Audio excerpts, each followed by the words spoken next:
السلام علیکم ورحمۃ اللہ وبرکاتہ۔ الحمد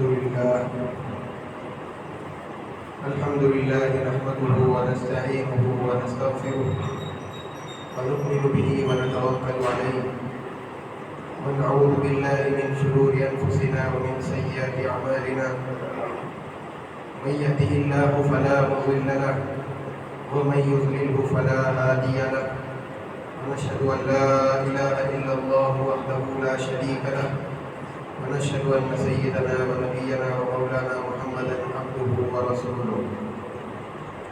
أما بعد، فأعوذ بالله من الشيطان الرجيم. بسم الله الرحمن الرحيم. وما أرسلناك إلا رحمة للعالمين. وقال الله سبحانه وتعالى: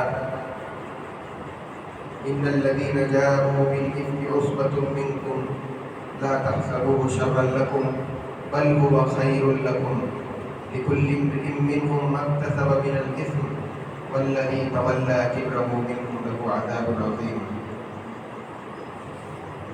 صدق الله العظيم.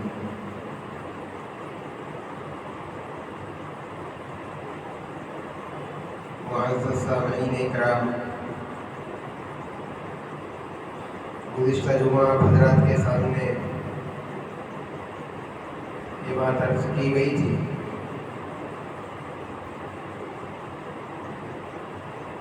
کہ عرب کے قبائل یکے بعد دیگر مدینہ منورہ پر حملہ کرنے کا قصد و ارادہ کر رہے تھے۔ اسی سلسلے میں اللہ کے نبی علیہ السلام نے مختلف قبائل کی جانب صحابہ کی مختلف جماعتیں روانگی فرمائی تھی۔ نیز غزوہ بنو مستلق میں اللہ کے نبی علیہ السلام خود بنفس نفیس آپ تشریف لے گئے تھے۔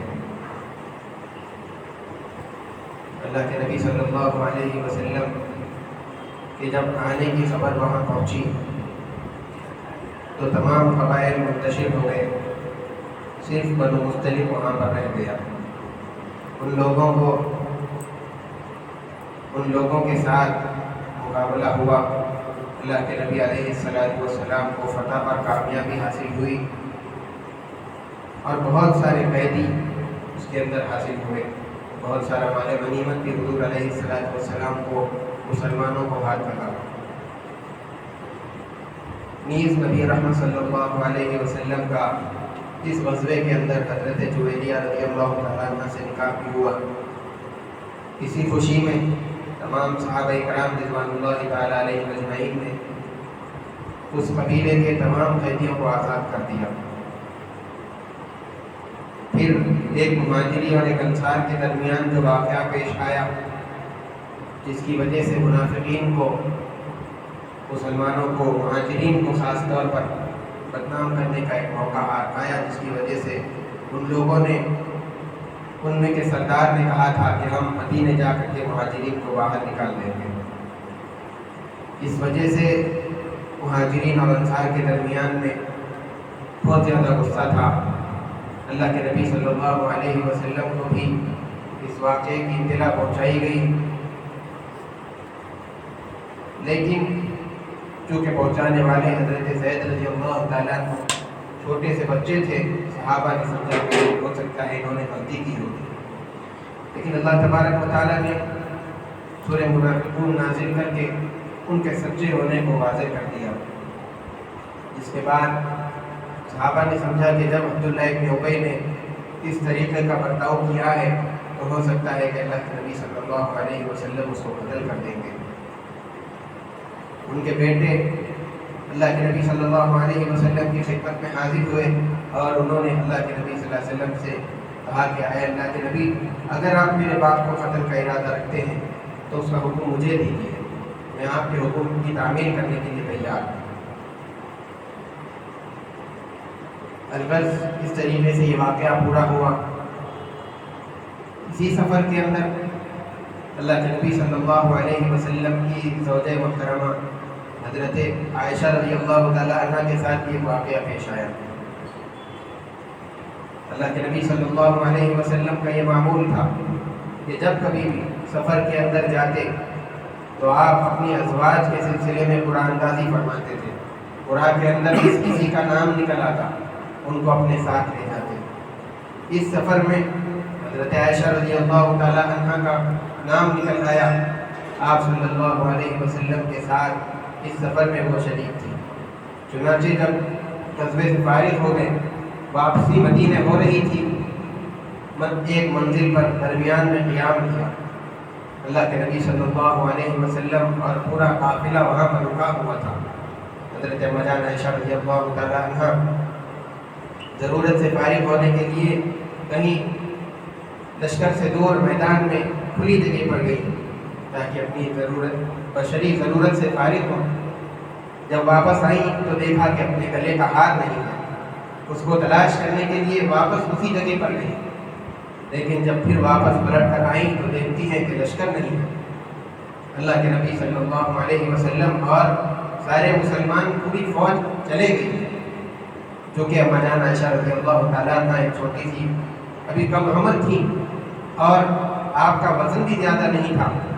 چنانچہ آپ کی سواری کے اٹھانے والے نے ان لوگوں نے یہ محسوس نہیں کیا کہ اما جان اندر ہے یا نہیں. ان لوگوں نے آپ کی سواری اٹھائی, اونٹ پر اس کو رکھ دیا اور پھر اس کو باندھ دیا اونٹ سے اور آگے چلے گئے. جب اما جان عائشہ رضی اللہ تعالیٰ عنہ اس جگہ پر پہنچی تو انہوں نے دیکھا کہ لشکر نہیں ہے, لوگ نہیں ہیں, تو اپنی چادر نکالی, اس کو اوڑھ کر کے لیٹ گئی. رات ابھی باقی تھی, فوراً نیند آ گئی. جیسے کہ میں نے آپ کو اس سے پہلے بھی بتلایا تھا, صحابہ اکرام رضوان اللہ تعالیٰ علیہم اجمعین کا اور نبی رحمت صلی اللہ علیہ وسلم کا اسفار کے اندر یہ معمول رہا کرتا ہے کہ جہاں کہیں بھی قیام کرتے ہیں, جب لشکر آگے بڑھتا ہے تو ایک دو صحابہ کو پیچھے چھوڑ دیتے ہیں تاکہ اس میدان کا معائنہ کرے, جو کچھ بھی چیزیں وہاں پر چھوٹ گئی ہیں اس کو لے لیں اور پھر لشکر میں آ کر کے اس کے مالک تک اس چیز کو پہنچائے. یہ صحابہ کی ذمہ داری ہوتی تھی. اس وقت بھی صفوان ابن معطل رضی اللہ تعالیٰ عنہ کو اللہ کے نبی صلی اللہ علیہ وسلم نے یہ ذمہ داری دی تھی. چنانچہ حضرت صفوان رضی اللہ تعالیٰ عنہ وہاں پر میدان کا چکر لگاتے ہوئے اس جگہ پہنچے جہاں پر حضرت اما جان عائشہ رضی اللہ تعالیٰ عنہ آرام فرما رہی تھی. چونکہ پردے کے حکم کے نازل ہونے سے پہلے حضرت صفوان رضی اللہ تعالیٰ عنہ نے اما جان کو دیکھا تھا, اس لیے دیکھتے ہی فوراً پہچان گئے کہ یہ تو اللہ کے نبی علیہ السلام کی زوج محترمہ ہے. انہوں نے پڑھا انا للہ و انا الیہ راجعون.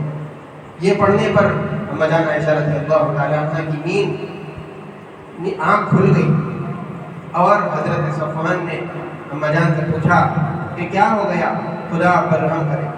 اما جان رضی اللہ تعالیٰ عنہ نے کوئی جواب نہیں دیا.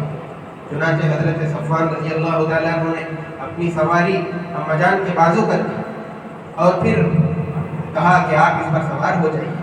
چنانچہ حضرت عائشہ رضی اللہ تعالیٰ عنہ اس پر سوار ہو گئی اور حضرت صفوان رضی اللہ تعالیٰ عنہ رسی پکڑ کر آگے چلنے لگے. تیز اپنے سفر کو طے کیا تاکہ جا کر کے اپنے لشکر کے اندر مل جائے. دن نکل گیا تھا. جب یہ لوگ لشکر میں پہنچے تو وہ لشکر دوسری جگہ پر قیام کر چکا تھا. وہاں پہنچ کر کے اللہ کے نبی علیہ السلام کے پاس انہوں نے حضرت عائشہ رضی اللہ تعالیٰ عنہ کو چھوڑ دیا. اب پورے لشکر کے اندر چہمگوئیاں شروع ہو گئیں. خصوصاً منافقین, عبداللہ ابن ابی منافق نے باتیں بنا کر کے لوگوں میں پھیلائی. کچھ اپنی طرف سے بڑھاتا اور اس کے اندر کچھ باتیں ملاتا, اور اس کے جو ساتھی تھے وہ لوگ بھی ہر جگہ پر اس کا تذکرہ کرتے تھے. اللہ کے نبی صلی اللہ علیہ وسلم کے پاس یہ آ گئی. ان کو اس سلسلے میں کوئی چیز معلوم نہیں تھی. اور پھر اس کے بعد جب لشکر مدینہ آ گیا تو یہ اپنے گھر بھی پہنچ گئی. اس وقت بھی ان کو کچھ معلوم نہیں. مدینہ کے اندر بھی اس واقعے کا چرچا ہونے لگا, لیکن نہ اللہ کے نبی صلی اللہ علیہ وسلم نے آپ سے کچھ بتلایا, نہ آپ کے والدین نے اس کا کچھ تذکرہ کیا, نہ کسی اور نے کوئی بات اس سلسلے میں اما عائشہ رضی اللہ تعالیٰ کو بتلائی. وہ بالکل بے خبر تھی. لیکن مدینہ کے اندر جب منافقین نے یہ باتیں چلائی تو ان کی باتوں کے دھوکے میں آ کر بعض مخلص صحابہ اکرام بھی ان کی باتوں کے اندر آ گئے تھے اور ان باتوں کو ہر جگہ پھیلانے لگے تھے. الغرض اس زمانے کے اندر گھروں کے اندر بیت الخلا نہیں تھا. عورتوں کے ضروریات بشریہ سے فارغ ہونے کا طریقہ یہ تھا کہ رات کے اندھیرے کے اندر دن نکلنے سے پہلے شہر سے آبادی سے باہر جا کر کے اپنی ضروریات سے فارغ ہو کر آ جاتی تھی۔ چنانچہ اما عائشہ رضی اللہ تعالیٰ عنہ بھی اپنی ضرورت سے فارغ ہونے کے لیے جب باہر گئی تو اس وقت میں آپ کے ساتھ حضرت مصطح بن اثاثہ رضی اللہ تعالیٰ عنہ کی ماں وہ اما عائشہ رضی اللہ تعالیٰ عنہ کے ساتھ جا رہی تھی۔ ضرورت سے فارغ ہو کر واپس ہوتے ہوئے مصطح کا پیر چادر کے اندر پھنس گیا، ٹھوکر لگی۔ انہوں نے کہا کہ مصطح ہلاک ہے۔ اما عائشہ رضی اللہ تعالیٰ عنہ نے کہا کہ آپ ایسے شخص کے بارے میں جو مہاجرین اولین میں سے ہے اور جو بدری صحابی ہے، آپ ان کے بارے میں ایسے کیوں کہہ رہی ہیں؟ چنانچہ ان کی ماں نے بتلایا کہ اے نادان، کیا تو نہیں جانتی کہ مصطح آج کل کیا بک رہا ہے؟ اما جان نے پوچھا کہ کیا بات ہے؟ انہوں نے سارا واقعہ بیان کر دیا۔ اما جان عائشہ رضی اللہ تعالیٰ عنہ خود فرماتی ہیں کہ جب میں نے یہ باتیں یہ واقعات سنے تو میرا تو ہوش اڑ گیا، اور پھر یہ ساری میں نے ان سے پوچھا کہ تم کیا سچ بتا رہی ہو؟ انہوں نے کہا کہ بیٹی سچ بتا رہی ہو۔ اما جان گھر واپس لوٹ آئی اور پھر نبی رحمت صلی اللہ علیہ وسلم جب گھر تشریف لائے آپ کی خیریت دریافت کرنے کے لیے، تو میں نے اللہ کے نبی صلی اللہ علیہ وسلم سے اجازت چاہی کہ اللہ کے نبی مجھے اپنے والدین کے گھر جانے کی اجازت دی۔ چنانچہ اللہ کے نبی صلی اللہ علیہ وسلم نے آپ کو اجازت دے دی، اور بیماری کے زمانے میں آپ کی والدہ ام رومان یہ آپ ہی کے ساتھ رہا کرتی تھی۔ حضرت اما جان عائشہ رضی اللہ تعالیٰ عنہ نے اپنی ماں سے پوچھا کہ یہ سب کچھ واقعہ ہو گیا اور تم نے مجھے میرے سامنے اس کا تذکرہ تک نہ کیا، مجھے کچھ بات نہ بتلائی۔ انہوں نے کہا کہ بیٹی صبر کرو۔ اما جان عائشہ رضی اللہ تعالیٰ عنہ نے فرمایا کہ کیا یہ سب باتیں لوگوں نے میرے سلسلے میں کہیں؟ کیا ان کے منہ سے ایسی باتیں نکلی ہیں؟ اور کیا یہ سب گفتگو اللہ کے نبی صلی اللہ علیہ وسلم تک پہنچی؟ اور کیا میری باپ نے ان تمام باتوں کو سنا؟ یہ سب کہہ کر کے اما جان عائشہ رضی اللہ تعالیٰ عنہ بے اختیار رونے لگی۔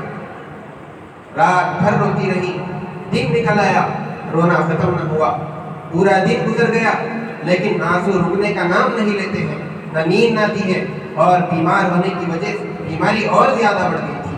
جب اما جان عائشہ رضی اللہ تعالیٰ عنہ سفر سے مدینہ منورہ پہنچی، اسی وقت بیمار ہو گئی، لیکن یہ واقعے کا حال سن کر کے ان کی بیماری کے اندر اور زیادہ ترقی ہو گئی تھی۔ اللہ کے نبی صلی اللہ علیہ وسلم بھی اپنے گھر کے اندر اما جان عائشہ رضی اللہ تعالیٰ عنہ جب وہاں سے نکل کر اپنے میکے اپنے والدین کے پاس آئی تھی، اس وقت سے لے کر اللہ کے نبی صلی اللہ علیہ وسلم بہت زیادہ غمگین اور تنہا رہنا پسند فرما رہے تھے۔ اس واقعے کے سلسلے میں اب تک آپ علیہ السلام پر کوئی حکم نازل نہیں ہوا۔ اللہ کے نبی صلی اللہ علیہ وسلم نے چاہا کہ اپنے صحابہ کو بلا کر کے اس سلسلے میں ان سے پوچھے اور مشورہ کرے۔ آپ نے صحابہ کو بلایا، سب سے پہلے حضرت اسامہ بن زید رضی اللہ تعالیٰ عنہ کھڑے ہوئے۔ انہوں نے کہا اے اللہ کے نبی، ہم آپ کے گھر والوں کے سلسلے میں خیر کے علاوہ کوئی چیز نہیں جانتے۔ حضرت بریرہ رضی اللہ تعالیٰ عنہ کو بھی بلایا گیا۔ انہوں نے کہا خدا کی قسم میں عائشہ کی کوئی ناپسندیدہ حرکت نہیں جانتی۔ اسی طریقے سے سادات صحابہ اکرام حضرت ابو ایوب انصاری رضی اللہ تعالیٰ عنہ ان کے سامنے، اور اسی طریقے کے ان کے دوسرے ساتھیوں کے سامنے جب یہ بات آئی تو انہوں نے کہا سبحانک ھذا بہتان عظیم۔ اسی طریقے سے حضرت عمر رضی اللہ تعالیٰ عنہ، حضرت عثمان رضی اللہ تعالیٰ عنہ، ان لوگوں نے بھی کہا کہ اللہ کے نبی یہ ہو نہیں سکتا کہ خدا تعالیٰ آپ کے گھر والوں کو ایسی ناپاکی کے اندر ملوث کر دے۔ اسی طریقے سے آپ کی زوجہ محترمہ حضرت زینب بنت جہش رضی اللہ تعالیٰ عنہ، اگرچہ کہ وہ اما جان عائشہ رضی اللہ تعالیٰ عنہ کی سوتن تھیں، لیکن انہوں نے کہا کہ میں نے عائشہ میں بھلائی کے علاوہ کوئی چیز نہیں دیکھی ہے۔ یہ سب چیزیں ان تمام صحابہ کی گواہی کو سننے کے بعد اللہ کے نبی علیہ السلام کو کچھ اطمینان ہوا۔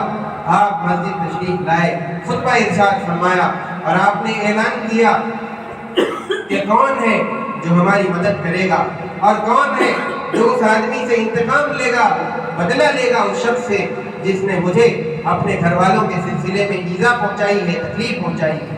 چنانچہ حضرت سعد بن معاذ رضی اللہ تعالیٰ عنہ کھڑے ہو گئے۔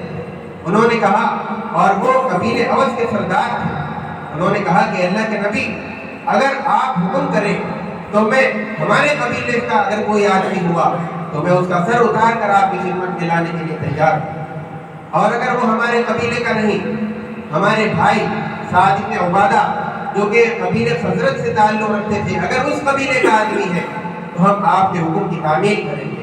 عبداللہ ابن ابی منافق یہ قبیلے خزرج کا آدمی تھا، چنانچہ قبیلے خزرج کے سردار عبداللہ ابن سعد بن عبادہ رضی اللہ تعالیٰ عنہ کھڑے ہوئے اور انہوں نے حضرت سعد بن معاذ رضی اللہ تعالیٰ عنہ کو مجلس کے اندر جواب دیا کہ تو جھوٹا ہے، تو ایسا اس آدمی کو ہرگز قتل نہیں کر سکتا، تو جانتا تھا کہ وہ میرے قبیلے کا آدمی ہے، اس لیے تو نے ایسی بات کہی۔ بات بڑھ گئی، حضرت اسید بن حضیر رضی اللہ تعالیٰ عنہ جو کہ حضرت سعد بن معاذ رضی اللہ تعالیٰ عنہ کے چچا زاد بھائی تھے، وہ کھڑے ہوئے اور ان کی طرف سے سعد بن عبادہ رضی اللہ تعالیٰ عنہ کو جواب دیا کہ تو جھوٹا ہے، کیوں جھوٹا ہے اور تو منافقوں کا ساتھ دے رہا ہے۔ بہت زیادہ بڑھ گئی بات اور لڑائی ہونے کو تھی۔ اللہ کے نبی صلی اللہ علیہ وسلم نے بیچ میں پڑھ کر کوشش کر کے سب کو خاموش کر دیا۔ اما جان رضی اللہ تعالیٰ عنہ فرماتی ہیں کہ جب مجھے اپنے والدین کے گھر میں اس واقعے کی قبیلے اوس اور خزرج کی لڑائی کی بات پہنچی تو مجھے اس سے بہت زیادہ صدمہ ہوا۔ اللہ کے نبی صلی اللہ علیہ وسلم یکایک آپ کے گھر تشریف لائے، اما جان کو سلام کیا، خیریت پوچھی اور بیٹھ گئے۔ آپ نے تشہد پڑھا، اشہد ان لا الہ الا اللہ، اس کے بعد کہا کہ عائشہ اگر تم نے گناہ کیا، مجھے یہ سب باتیں پہنچی ہیں تمہارے سلسلے میں، اگر تم نے گناہ نہیں کیا تو تمہارے سلسلے میں اللہ تبارک و تعالیٰ برات ضرور کی ضرور ظاہر کرے گا، اور اگر تم سے گناہ ہو گیا ہے تو اللہ تبارک و تعالیٰ سے استغفار کرو، معافی مانگ لو۔ اللہ تبارک و تعالیٰ اپنے جرم کا اقرار کرنے والوں کو، اعتراف کرنے والوں کو بخش دیتا ہے، معاف کر دیتا ہے۔ اللہ کے نبی صلی اللہ علیہ وسلم نے جیسے ہی یہ باتیں ارشاد فرمائی، اما جان فرماتی ہیں کہ میرے آنسو جو کئی دنوں سے چل رہے تھے اس واقعے کو ہو کر کے 1 مہینہ ہو گیا تھا، بالکل خشک ہو گئے، آنسو بند ہو گئے۔ میں نے اپنے والدین سے کہا کہ حضور کی بات کا جواب دیجیے، انہوں نے کہا کہ خدا کی قسم ہمارے پاس آپ کی بات کا کوئی جواب نہیں۔ اما جان فرماتی ہیں کہ میرا دل مطمئن تھا کیونکہ میں نے گناہ ہی نہیں کیا تھا، اس لیے میرا دل مطمئن تھا کہ خداوند کریم ضرور بھی ضرور میری پاکی کے سلسلے میں آیات یا کسی طریقے سے میری برات کو ظاہر کرے۔ لیکن اما جان خود فرماتی ہیں کہ میں اپنے آپ کو اس لائق اور اس قابل نہیں سمجھتی تھی کہ میرے سلسلے میں آیات نازل ہوں گی، قرآن کریم کے اندر وحی نازل کی جائے گی۔ میں سمجھتی تھی کہ خواب کے ذریعے سے یا کسی اور طریقے سے میری برات کو ظاہر کر دیا جائے گا۔ اللہ کے نبی صلی اللہ علیہ وسلم کی بات کا جواب جب میرے والدین نے نہیں دیا، خاموش رہے، تو خود اما جان کہنے لگی اے اللہ کے نبی میں ایک چھوٹی لڑکی ہوں، میں نے قرآن بھی زیادہ نہیں پڑھا، نیز لیکن آپ لوگوں نے جو باتیں میرے سلسلے میں سن رکھی ہیں وہ آپ کے دلوں کے اندر جم گئی ہیں اور آپ لوگوں نے ان باتوں کو سچا سمجھ لیا۔ اگر میں یہ کہوں کہ میں نے کوئی جرم نہیں کیا، میں پاک دامن ہوں، تو آپ مجھے سچا نہیں سمجھیں گے، اور اگر میں اس جرم کا اقرار کر لوں جس کو میں نے کیا ہی نہیں ہے تو آپ اس بات میں مجھے سچا سمجھ جائیں گے۔ اس وقت میں میری حالت ویسی ہی ہے جس حالت کے اندر حضرت یوسف علیہ السلام کے والد انہوں نے یہ پڑھا تھا وَصَبْرٌ جَمِيلٌ وَاللَّهُ الْمُسْتَعَانُ عَلَى مَا تَصِفُونَ۔ اس وقت میں صبر کرنا ہی بہتر ہے۔ چنانچہ اللہ کے نبی یہ بات کہہ کر کے اما جان فرماتی ہیں کہ میں نے اپنا رخ پھیر لیا اور پھر اپنے سر کو تکیے پر رکھ دیا۔ ابھی گھر والوں میں سے کوئی آدمی باہر نہیں گیا تھا، اللہ کے نبی علیہ السلام پر وحی کے آثار ظاہر ہو گئے، آپ کی پیشانی مبارک پر پسینہ آ گیا، موتیوں کی طرح گرنے لگا۔ میں دیکھ کر کے سمجھ گئی، میں تو خوش ہو گئی، لیکن میرے والدین گویا کہ ان کی جان نکلنے لگی کہ اب کیا ظاہر ہوتا ہے، اللہ کی طرف سے کیا حکم نازل ہوتا ہے۔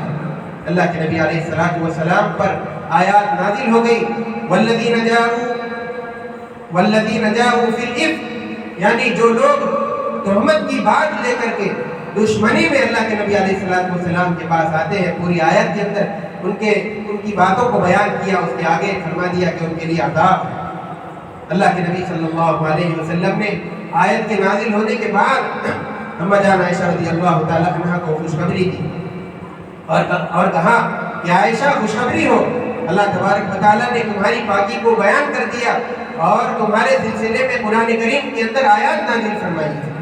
چنانچہ والدین نے کہا کہ عائشہ اٹھو، جاؤ حضور کا شکریہ ادا کرو۔ اما جان نے فرمایا کہ میں حضور کا شکریہ نہیں کروں گی، بلکہ میں تو اس پاک ذات کا شکریہ ادا کروں گی جس نے مجھے اس تہمت سے بچا لیا اور میری پاکی کے سلسلے میں قرآن کریم کے اندر آیات نازل فرمائی ہے۔ اللہ کے نبی صلی اللہ علیہ وسلم وہاں سے اٹھے، مسجد تشریف لائے۔ اس کے بعد آپ صلی اللہ علیہ وسلم نے خطبہ ارشاد فرمایا۔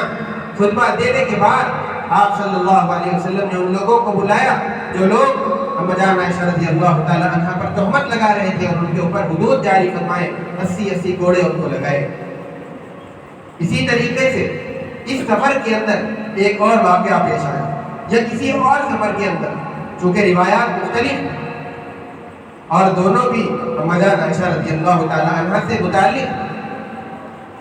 ایک سفر کے اندر، اسی سفر کے اندر اما جان عائشہ رضی اللہ تعالی عنہ کا ہار جب گم ہو گیا اور لوگ تلاش کرنے لگے، مل نہیں رہا، سارا قافلہ اور خود نبی رحمت صلی اللہ علیہ وسلم اس ہار کے گم ہو جانے کی وجہ سے وہاں پر رکے رہے۔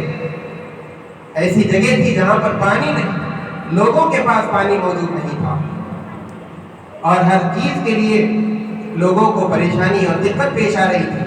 لوگ جب ہار تلاش کیے نہیں ملا، حضرت ابوبکر رضی اللہ تعالیٰ عنہ کی خدمت میں آئے۔